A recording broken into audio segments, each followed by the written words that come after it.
Halo, perkenalkan saya Vera Jesslyn. Pada ujian akhir semester mata kuliah kewirausahaan hari ini, saya akan mempresentasikan aktivitas repot atau laporan kegiatan penjualan produk sambal Bakaran Pon versi kemasan. Laporan ini merupakan hasil dari aktivitas penjualan yang saya lakukan selama 1 minggu. Dalam presentasi ini, saya akan membahas produk, strategi promosi, profil konsumen, kompetitor, hingga penjualan, dan keuntungan yang diperoleh.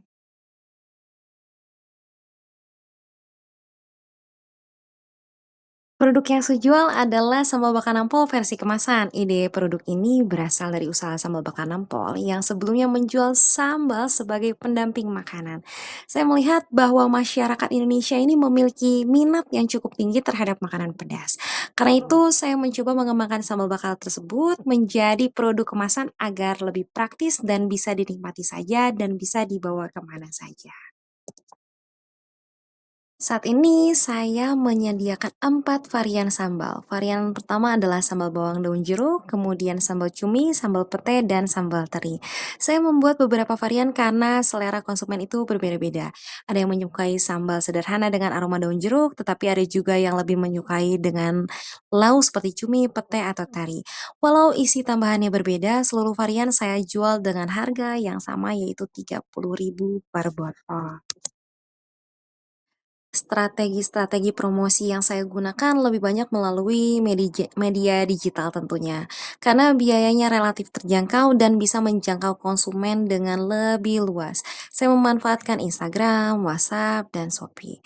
Selain itu, saya membuat foto dan video produk agar konsumen dapat melihat bentuk produk dan pilihan variannya. Saya juga memanfaatkan testimoni-testimoni pelanggan yang sudah membeli serta promosi dari mulut ke mulut.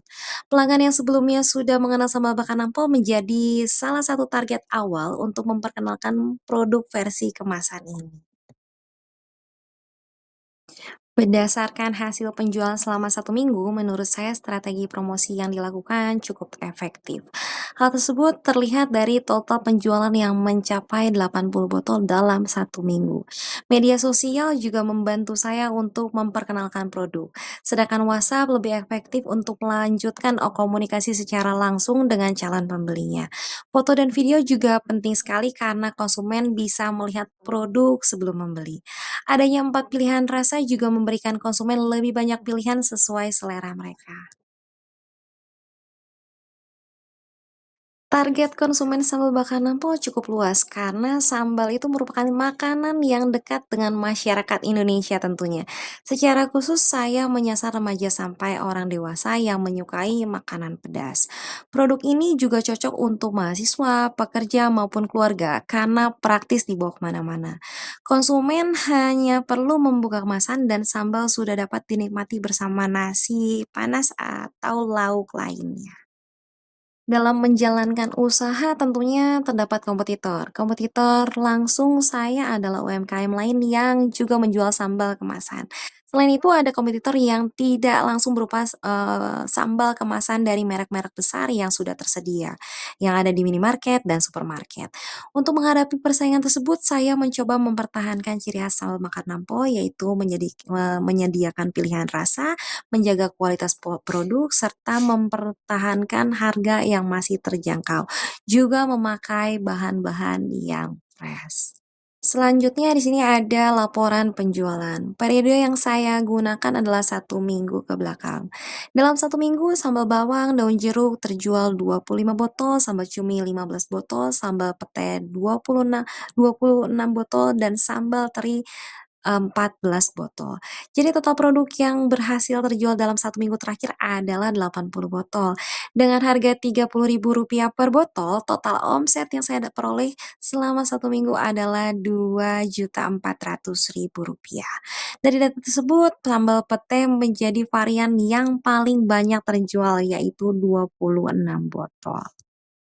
Di sini ada hitungan keuntungan. Berdasarkan perhitungan produksi yang sudah saya dapat sebelumnya, modal untuk menghasilkan 25 botol adalah sekitar Rp260.000. Artinya rata-rata modal per botol sekitar Rp10.400. Dengan penjualan sebanyak 80 botol, estimasi modal produk sebesar Rp832.000. Sedangkan omset yang diperoleh adalah Rp2.400.000.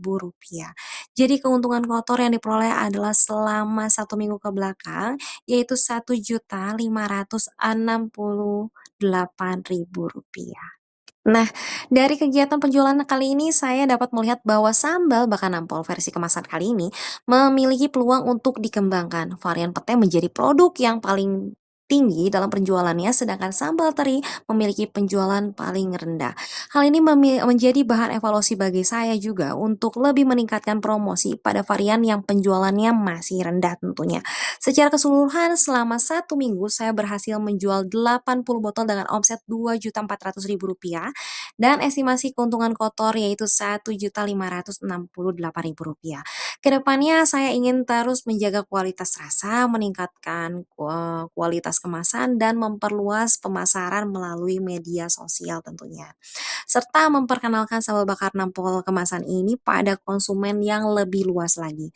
Demikian presentasi activity report penjualan sambal bakar nampol versi kemasan. Terima kasih.